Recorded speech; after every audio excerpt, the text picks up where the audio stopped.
கர்த்தருடைய நாமத்துக்கு மகிமை உண்டாவதாக. நீங்கள் இந்த வீடியோவில் பார்த்துட்டு இருக்கிறது, இந்த சின்ன பையன் ஒவ்வொருத்தர் மீது கை வைக்கிறான், எல்லாரும் கீழே விழுகிறத பார்க்குறீங்க. இதில் உண்மையான அபிஷேகம் இருக்கா? இதில் உண்மையான மகிமை இருக்கா? கண்டிப்பாக கிடையாது. விலகணுமே அப்படிங்கிறதுக்காக விழுகிறாங்க.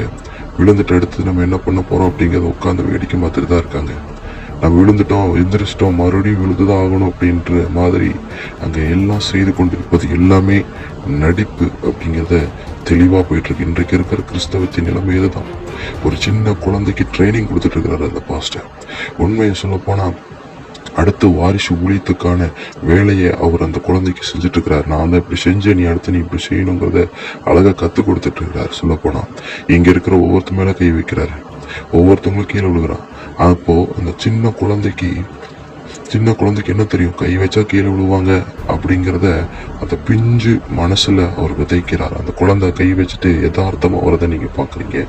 கீழே உட்கார்ந்துருந்தவங்களாம் அடுத்து நம்ம என்ன பண்ண போறோம் அப்படிங்கிறது தெரியாம உட்காந்துருக்காங்க. இதான் நிலைமை, கிறிஸ்தவத்தின் நிலைமை.